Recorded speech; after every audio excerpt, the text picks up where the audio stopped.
Pakinggan niyo po yung nag-uumiyak. Eh, pinatulan eh. Pera, Eto na. Pakinggan niyo ho. Tore, mukha kang pera, demonyo ka. Ay, nako. Galit ano? Kriminal ka. Uy, Utang ina mo, Tore. uy, wow. Iya ka, mainit ulo. Kasi naman kayo, hindi nyo tiniktikan eh. Yung mga DDS, hindi nyo tiniktikan. Papunta na dyan. Sila Torre. Papunta na dyan yung PNP. Oh. Para sa search warrant. Oh, gagalit tuloy. You can file all the case against me. You can send your assassin. Go May assassin pang nalalaman. Talagang ang hilig po ng mga DDS sa mga mga pa-victim po. Pag babanat sila, ay magagaling, matapang kami. Pero kapag pinatulan, victim card na po ang huhugutin yan. O eto, pa-victim na. Tingin ko mga kababayan, doon sa mga vloggers na pinapasabpi na po, tingin ko madami magtatago doon. Ano po? Tingin ko biglang madaming magbabakasyon sa ibang bansa hanggang sa dito na lang ako. Bakit? Wanted na ako sa Pilipinas eh. Wala kang dito, wala kang working permit, wala kang working visa, o wala kang visa dito sa bansang to. Magti-TNT na lang ako dito kaysa umuwi ako ng Pilipinas. Sa oblo ako ng ilang taon. O, di ba? Madami. Kayo, tingin nyo, madami ang mauoblo sa kanila? Yun ang nakikita ko. ahead. Alam niyo na yung bahay ko eh. Pag ako namatay, number 1 suspect si Tore. Naku, number 1. Ayan sabi niya talaga, pag ako namatay, number 1 suspect si Torre. Kasi si Tore Berdogo. Si Tore, ano yan, parang asong ulol yan. Sa mga tao po na may matinong isip, mga kababayan, hindi mo iisipin Berdugo po si General Torre.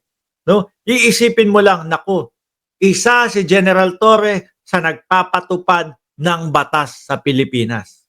No? Isa si General Torre ang hindi palalagpasin kapag ka ikaw ay salbahe sa Pilipinas. Di ba? Oh. Nasobrahan po sa kalayaan itong mga DDS, mga boss, no? Sila po ang sigaw na sigaw, wala na, hindi na tayo malaya. Meron pang mga nalalaman, silent martial law na tayo. Ano na ang nangyari sa Pilipinas? Naku po. Kapag ka nanirahan po kayo sa ibang bansa, na talagang mahigpit po, ipinapatupad yung batas, baka sabihin nyo, kinukulong na kami dito. Baka malaman ninyo kung gaano kaluwag sa Pilipinas, no? Sa Singapore, dumura ka lang sa kalsada niya, may huli ka. May fine ka. Di ba? At mahigpit pong ipinapatupad yun. Simpleng pagdura lang po, mga kababayan. Sa Pilipinas po, ito, gumagawa na ng mga fake news, gumagawa na ng mga kung ano-ano. Tapos, ang sigaw pa din ho nila, mga kababayan, is, kumbaga, sandali, may pumapasok sa gym. May tao naman doon. Ang sinisigaw nila, sinisikil ang kanilang karapatan. Sabi ni Nardis Cocho, na ngawa ka pa, iyak ka naman, dagdag kaso mo pa, yung mga sinasabi mo, iyak pa more. Sabi ni Nar Dichoso. Correct, nagmura pa ho. Baka ready na ho siyang magtago, mga kababayan. Kaya nagsalita ng ganyan. Siya ang tumatrabaho sa kalaban ng bangag na administrasyon. Ang tama dyan, siya ang tumatrabaho doon sa mga salbahe sa Pilipinas. Di ba, mga kababayan? Si General Torre ang tumatrabaho doon sa mga salbahe sa Pilipinas. Kasi parang walang batas na sa mga DDS Ano po? Kailangan sila na lang ang masusunod. Konti na lang naman po sila. Hindi naman po sila ang majority. Actually, Kung ano mas maliit sa minority? Mini? Micro? O gano'ng katiting na lang ho sila mga kababayan tas gusto nila sila batas.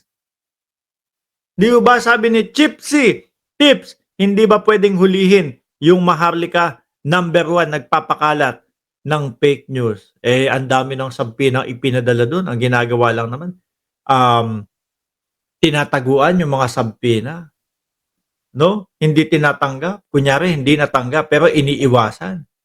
'Di ba Ma'am Lori Mamawag? Oh, tuloy. Titing lang ang harassment para sa ako Pero ang ako alang yun, sana mga Pilipino Ay, walang iyakan! Nang tinapa. Tatapang tapos biglang nanginginig yung mga boses. Hindi ko na po kinuha yung video kasi syempre galing po sa kalaban yan. Mamaya i-copyright ho tayo. Walang iyakan! Ano ba naman yan? Tatapang tapos biglang iyakan? Oh, atras natin konti. Pakinggan nyo ho yung boses. Sabihin nyo sa akin kung umiiyak o hindi. Oh. titing lang ang harassment para sa ako Pero ang ako alang yun, sana mga Pilipino ilabas na natin Hindi na makahinga. Ay, yung mga Pilipinong tinutukoy po nila, yung mga DDS, wala naman. Parang hanggang salita lang po, parang hanggang comment lang po. Yari na kayo, eto na kami, ang puwersa ng mga Duterte, ang puwersa ng mga DDS. Pagka yung puntahan na po, pagka yung rally na, pagka lalabas na po, mga kababayan, ano po ang ginagawa nila? Ganito po ang ginagawa nila, mga bossing. Oh, ini-indyan po nila yung mga nagpapatawag sa kanila. Walang oat. Ano? Ano yan? Iyo ba? Oh. Pagka yung comment section, mga nagmamagaling. Lahat message, comment. Pagka naman pinatawag na sila, ganito gagawin nila. Hindi naman po nila pupuntahan. Hindi ba? O, iyak muna. Tuloy. tapang natin. Kasi kaya nilang isa-isahin ang mga lumalaban sa bangag administration. Ay, wala namang problemang lumaban kayo. Wag lang aabot sa punto na nagpapakalat kayo ng fake news. Tubig muna, boss. O, mauubos ko na. No? Walang laban, walang ganyan. Hindi magandang laban yung ginagawa nilang laban ho, mga bossing eh. No? Yung mga pakalat ng fake news, yung hindi na po mga katotohanan. Kapag kayong kayo lumaban, kailangan baback upan nyo ng ebidensya. Hindi pwedeng, bangag si Marcos, asan ebidensya? Wala, basta nasabi ko lang, bangag. O si Bongbong Marcos ay gumagamit, kasama yung si ganito, asan ebidensya? Wala. Next year na yung video, 1 taon pa bago lumabas yung video. O, di ho ba? Tapos iyak later. Papayagan ba natin na basta-basta na lang yung mga Duterte isa-silence nila? Papayag ba tayo sa mga kernel na matatapang ikukulong nila?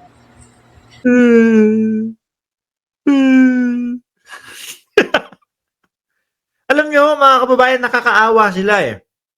Nakakaawa sila kasi umaabot sila sa punto, yung nakikita, naririnig natin na nag-iiyakan po. Ano?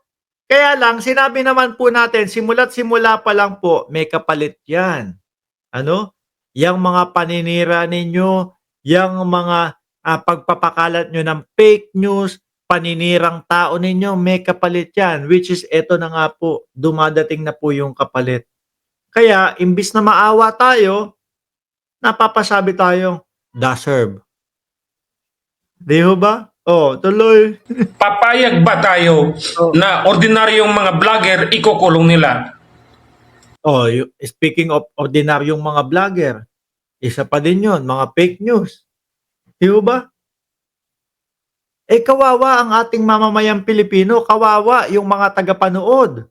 Kapag ang nakukuha puro fake news. At eto naman, yung mga DDS na mga supporter, kinakagat po kahit alam na nilang fake news.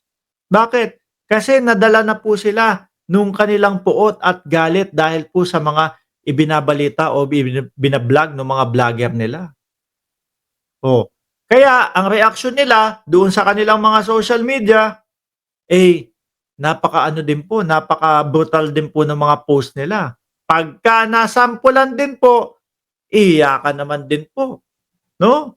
Tapos sabay sabi, ano, "Kawawa po kami, iniipit po kami ng gobyerno." Eh, kasalanan din po nila 'yun, eh. O, tuloy mo nga, boss.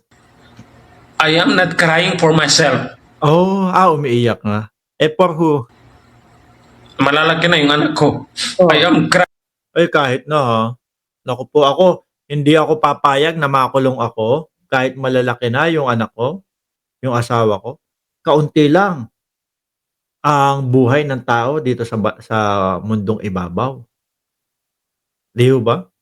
Ako nga ho, eh, yung isang araw na hindi ko makasama yung anak ko, yung maliit, yung si Marcus, naku, nanghihinayang na ho ako. Bakit ho? Eh, 'pag dumating yan, mga dumating ng 14, 15 yan, sasabihin niya, "Uy, ayoko na." 'No? Sasama na ako with the friends. Tapos kapagka medyo umedad na, mag-aasawa na, wala na, 'no? Kaya hangga't maaari, eh, talagang sinusulit ko yung mga panahon at oras ko sa pamilya ko, mga bossing. Sabi ni Rowena Samia, "Mali-maling magbalita ng fake news. Maraming malilito kung ano talaga ang totoo, kaya dapat kasuhan at ikulong." O, tuloy mo po ang iyak. Because wala tayong Hmm. walang tapang ang Pilipino sa ngayon at Mga DDS lang yun.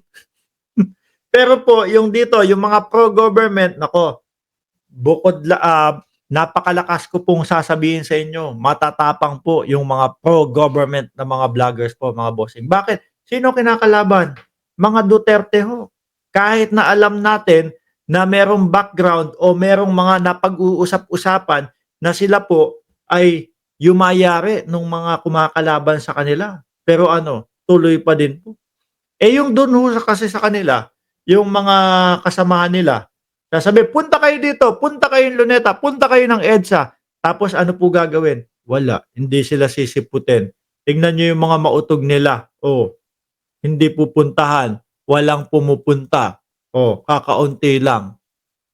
Kaya ang sinasabihan po nila, eh, yung mga DDS nila, hindi wala pala kayo, eh, mga DDS, duwag pala kayo, eh. ang PNP, military natin, parang tinitingnan lang nila yung leader na matino na si Duterte. Si Inday Sara, binubuli, hinaharas, kiha dito. Eh, wala, ang Vice Presidente nga ang ano, eh, siga-siga, eh. Porket Vice Presidente, eh, ayaw nang sumagot. Hinahanap yung pondo ng bayan galing sa tax sa pera ng mamamayang Pilipino. Ayaw sumagot, ayaw harapin. O, 'di ba? Mas higa 'yun. O, kaya ano, may mga naghain ng impeachment para sa kanya, hindi pambubuli 'yun, 'di ba? Karapatan ng mamamayang Pilipino na malaman kung saan napupunta ang mga kinakaltas na mga buwis kada sumusweldo sila. Oh, tapos ano, ang Vice Presidente ayaw magpaliwanag. Nung naiipit na at hirap ng makalusot, ano ginawa? Nagbanta sa buhay ng Pangulo, sa buhay ni First Lady Lisa Marcos at sa buhay ni Martin Romualdez na House Speaker ng Kongreso. Di ba? So I'm just overwhelmed how crazy, how audacious, how kapal ng mukha ang administration na to. Kayo ang makapal ang mukha. Di ba? Puro pakalat kayo ng fake news o paninira sa Pangulo, paninira sa kung sino-sino. Tapos wala namang ebidensya. Mapabagsak nyo lang ang Pangulong Bongbong Marcos. Tapos iyakan ngayon. they will try to silence anybody. They will do everything to intimidate the Filipino. Rally pa lang ang ginagawa natin dito sa Cebu.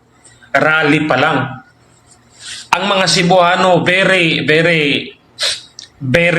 excited na makita nila si Digong. Oh, Cebu to, di ba?